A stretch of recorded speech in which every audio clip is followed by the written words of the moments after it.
right. Well, big game, Super Bowl. You need a tight end on the field, number 85. Vernon Davis, George Kittle, both excellent players. I've heard both guys talk about each other, and they're both very complimentary and have a ton of respect for each other's game. Similar skill sets, but Vernon, I would say, definitely the more explosive, faster player. George probably has an edge in blocking, but both guys, you get the ball in their hands and they're dangerous for different reasons. But both guys super super dangerous with the ball in their hands. Who do you guys want on the field in the Super Bowl for the Niners? Can I ask a Vernon or Can I ask a George? clarifying question? Yeah, We're assuming that this is them at their peak, right? Like each guy at no, it's today. So the so Vernon's like 40 yeah. something. Hey, No, I'm Vernon, kidding. Yeah, both. Vernon still looks This is pretty dang good, though. I feel like he could still run around out there. But anyway, Well, he's acting. He's in movies and is he? stuff, so I'm sure Oh he keeps wow. himself in shape. He was just in a movie a year or two ago with Morgan Freeman. He was a serial Oh killer. wow, I didn't know that. Oh my And Morgan god. Freeman was like maybe a cop or something trying to, hunt him down or whatever. But and he's like a really good artist. I've seen him painting and stuff. Yeah, Vernon is an artist on and off the field. So peak Yeah, he's peak a unique Vernon guy. versus peak Kittle. I'll let Yep. you guys go first. Well, I guess I'll go first. um, Shoot, it's tough. It's tough for me. So I'm gonna take George, and I think I kind of give when it comes to the receiving threats. I think George is a slightly better route runner. I think Vernon is a better deep threat. I think George has more trustworthy hands. He's not gonna, jump to catch the ball like Vernon. And I think both guys are really, really dangerous with the ball in their hands. Vernon, because he's just fast as hell and he'll just fly up the sideline or up the seam and just run by everybody. And George in 2018 could do that, but nowadays not so much. But George will just rumble and run through guys and stiff arm guys and break all the tackles. That play against the Saints in overtime, he's got those little DBs jumping on his back like kids trying to tackle their dad or something. They just could not get him down. George Um, Kittle's possum babies, the New Orleans Saints. yeah, yeah, exactly. And but the main reason why I'm going to take George, because I think both guys are excellent with the ball in their hands, is I think to win a Super Bowl, I think you really, especially on the 49ers, both Jim Harbaugh and Kyle Shanahan's teams, you got to run the ball. And I want George in line blocking to run the ball. I want him pancaking edge rushers and taking on linebackers and shoving DBs to the ground in the run game. And I know Vernon's a good blocker, but I think George is a better blocker who grew up with a dad who played offensive line, teaching George how to block. He comes from tight end university, as he likes to say, University of Iowa. I think George just has a little better blocking pedigree. He can also pass protect, which I don't like that he's good at that because the 49ers ask him to do it. Yeah. They'll put him in the backfield. They'll have him drop in pass sets, and he's good at it. But I wish they would just put him on, in a pattern and run around and catch a ball. So I'm going to take George because I give him an edge as an inline blocker. But obviously, I'd be happy to have either guy. So I'd like to go next, Jason. Um, you can be the tiebreaker because I'm going Vernon, and Whoa. and I'm going Vernon because of how you asked the question. You said one game, One game. one big game. Who do you want? And I love both guys. I have the jersey for both guys hanging in my closet. If you were to ask who do I think is the better all around player, I would say George Kittle. If you were to ask me who is my higher on my list of favorite all time Niners, it's probably George Kittle, you know, but not by much. But I love Vernon too, and I have not forgotten how good he was and everything he's done. And I just feel like Vernon came through time and again in big games. He was the leading receiver when they were making their playoff runs under Jim Harbaugh. in his one Super Bowl, he had, I think, like 120 yards receiving in that game. I don't think George has gotten that total in both of his Super Bowls combined. No, he's been really quiet receiving in the Super Bowls, unfortunately, which I blame Kyle, not Sure, George. but come on, like one game, you ask the question, and Yeah, no, I know. and just that, like that play against the Saints in the playoffs. He's got a catch, like the catch for the Niners. He's got the He's catch got three. one. Yeah, Owens is the Hmm. catch two, and Vernon is the catch three. And Hmm.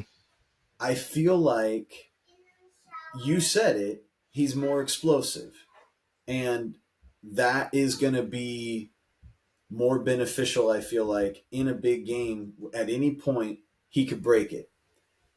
I know Mhm. George can do it too. I'm not saying that like he's incapable, and I agree with you that like I'd be happy to have either one.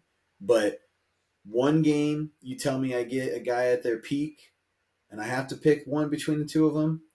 I'm gonna go Vernon, and I'm glad that you said something about his blocking because I think that he is an underrated blocker, and Yeah, I I think he agree. didn't get the credit that he deserved because of the fact that he was thought of more as a receiver. He had that athleticism, and because the Niners needed him to be their number one receiver for a couple of those years when they were really good and getting all the public shine or whatever. So, anyways, um, yeah, I mean I'm a little surprised by myself, but as I think through it more, I feel like the answer's clear for me. One game, I'm going Vernon Davis. I don't think you can go wrong picking either guy, honestly. It just kind of depends on maybe the style of offense you want to play. Vernon did have 2 seasons in his career where he had 13 Yep. touchdowns, and George has never broken double digits. Before you go, Jason, I'll just hit you with some Vernon Davis stats in the Super Bowl. He had 6 catches for 104 yards, but he was not the leading receiver that day. Do you know who was? Hopefully not Crabtree. I think it was Crabtree. Yeah. Yeah, barely. Yeah. 5 catches for 109 yards and a touchdown. But Yeah, you know who there's had more scrimmage yards than both of them? I'm pretty sure in that game. Frank Kaepernick. I think Frank had like 120 something yards, or I don't know. You remember? 110 yards. He beat Crabtree by 1 All yard. right, You remember when Frank Gore scored in the end zone right where we were and how hyped that was in the Super that was Bowl? amazing. And that we had that guy sitting next to us who was just going Ready to ballistic. spontaneously combust. He was so excited. Yeah. Yeah, We had That was the whole section of Ravens fans and then just the two Niner fans right in front of us. Yeah, those guys were. I bet Frank heard those guys. They were screaming so that loud. was awesome.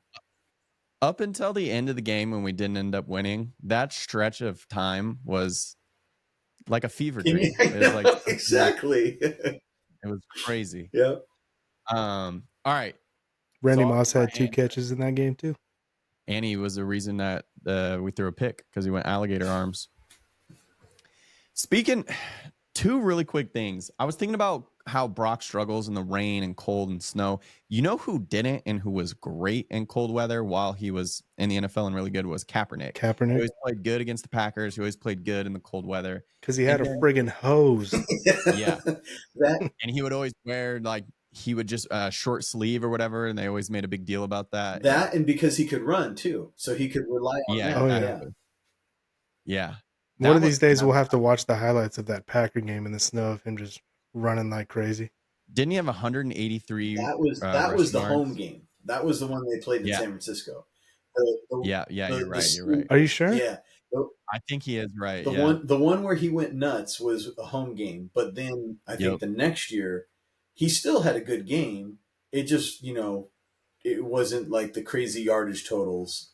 But yeah, that was, I know Jason's right on the 183 yards yeah. rushing. That was Yeah. But the insane. sleeveless game, That was that crazy. like I remember he made some plays with his feet in that one too. It just wasn't big Yeah. yardage totals. Who was it that kicked the game-winning field goal for us when we won that one? It was like a close game. Probably would have been I don't Akers know. at that time. David Akers, Yeah. probably. Yeah, I think so. You know what's crazy about Vernon's peak, or maybe it was towards the end of it, but he had such a good what do I want to say? Like a Scottie Pippen to his Michael Jordan and Delaney Oh Walker. heck We had Delaney Walker and Vernon, and they were both yeah, yeah. studs. for a period of time. We've never had that with Kittle. We've never had a good second tight end. No. So, drum roll, dun dun dun dun dun dun, dun. George Kittle. Sorry, That's Steven. all right. I feel like I was a little young to really like appreciate Vernon in his prime. So I could have some recency bias, but I just think George Kittle is one of the greatest tight ends of all He time. is. I think he's a freaking man. He can block. He could do it all. He's more well-rounded. And if we get prime Kittle, like if Ryan, what you were talking about, like 2018 Kittle, like damn, he was pretty fast then Sure. too. So yeah, I'm just gonna take Kittle because he's more well-rounded. I think he brings a little bit more to the table, multi-dimensional, whatever you want to call it. It's super, super close. I genuinely went back and forth in my brain while you guys were giving your answers, but I'm gonna give the edge to Kittle. There's no wrong. Here's my George Kittle drop. No. Sounds like football, baby. There's no wrong answer. They're No. both excellent choices.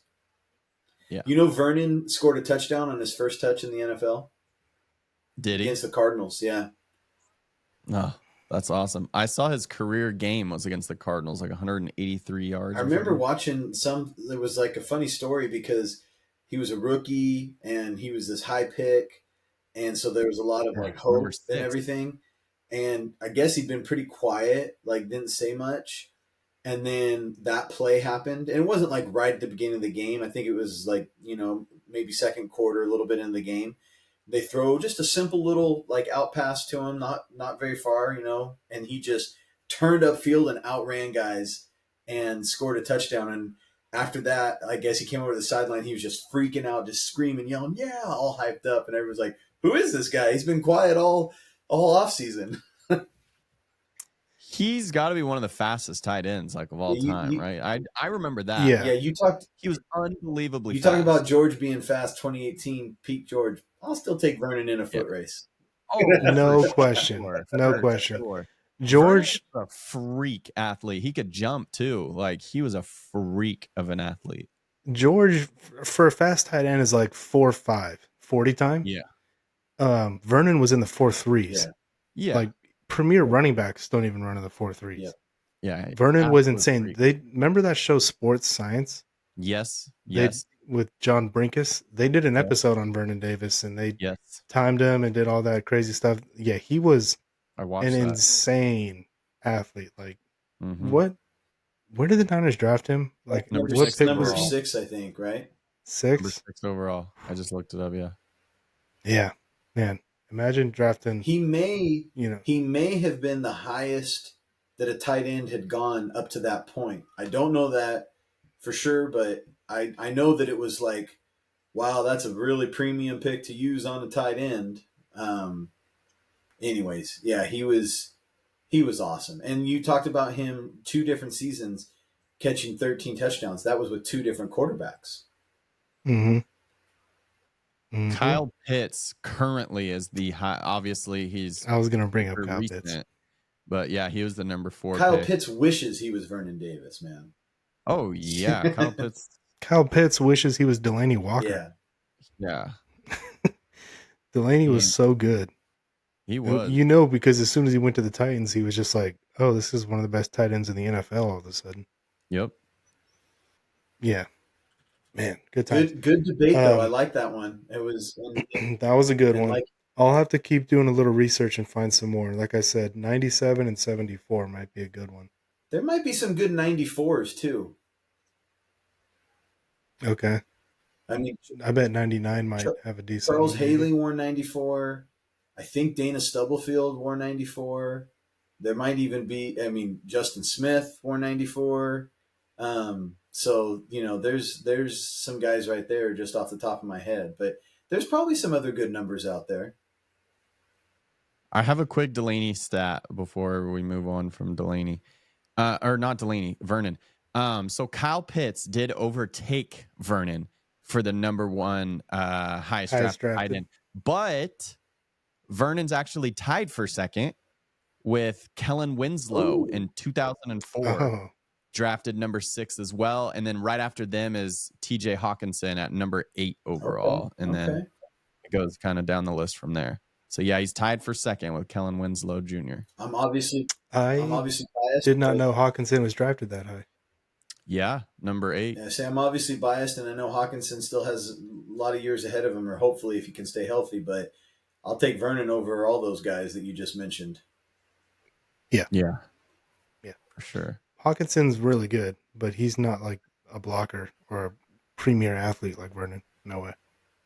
Right after Hawkinson is Eric Ebron. So the Lions have done it twice.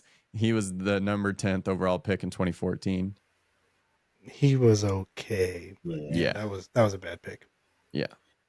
I remember Kellen Winslow. He was solid, Oh, but yeah, overdrafted. he was a wide. Vernon was probably the only guy on that whole list who you were like, all right, that was a good pick. For sure. Yeah,